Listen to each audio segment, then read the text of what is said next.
Witam, nazywam się Sławomir Majda, zapraszam na gawędę poświęconą łamaniu trzeciej części dekalogu, mianowicie zakazu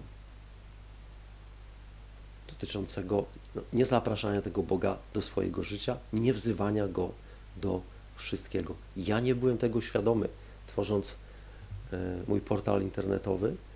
Nie byłem świadomy, pisząc 1000 modlitw dotyczących różnych uwikłań, różnych problemów, z którymi się spotkałem, czy spotkali moi znajomi, rodzina, z którymi trzeba było pójść do Boga i powiedzieć: Panie Boże, no ja to mam, a tego nie chcę.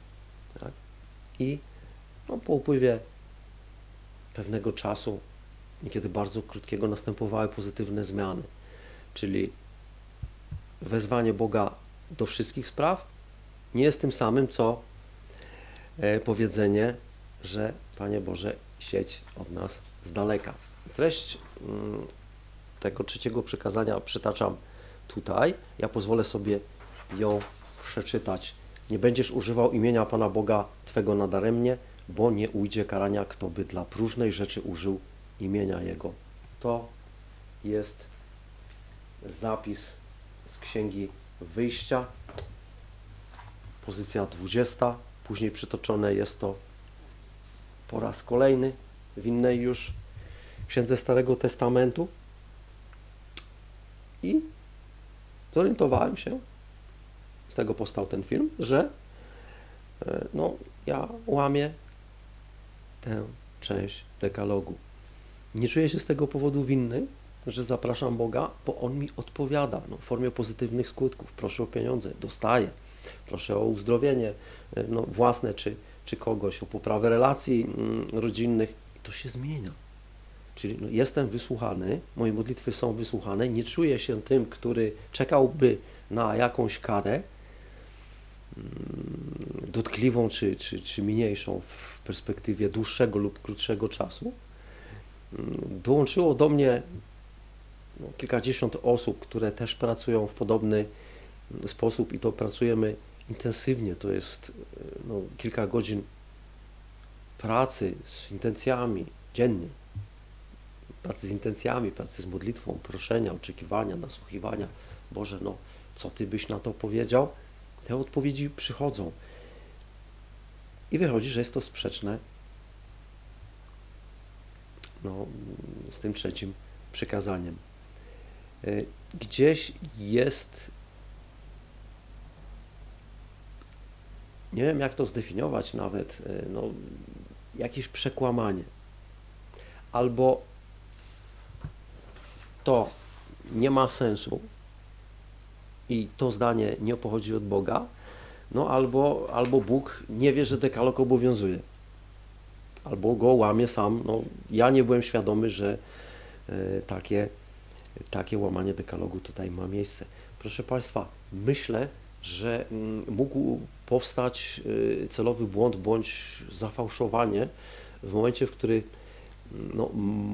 Mojżesz te przykazania wdrażał w narodzie izraelskim, kiedy je promował. Były bowiem dwie wersje tego dekalogu. Jedne na złotych tablicach, które on zniszczył, złamał. Tak naprawdę to nie wiemy, jaka była ich treść. One się nie zachowały. Znana jest druga wersja. Być może, że tu gdzieś ktoś coś namieszał. Jakkolwiek było, skutki tego są takie, że społeczeństwo współczesne, powiedzmy Europa Zachodnia, ten świat cywilizacji technicznej, tego Boga wyparł. Zaproszone zostały bóstwa, stworzone zostało bóstwo Jezusa, różni święci, Boska Matka. I te postacie są bardziej czczone, szanowane niż Bóg.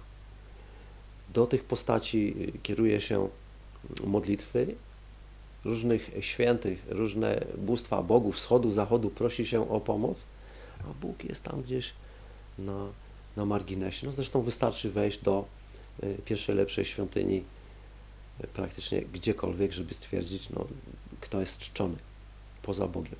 Może to wynikać z zakazu zaproszenia Boga do siebie, do życia, do rodziny, do wszystkich działań.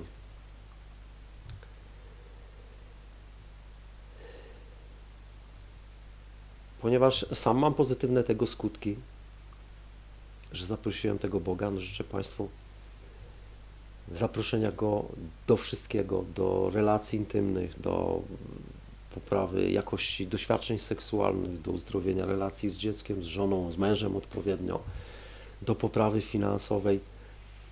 No i życzę, aby te skutki Państwo odczuli, aby to nie były tylko prośby czy wołania rzucane na wiatr, ale też, aby darzyło się wszystkim zgodnie z wolą Boga.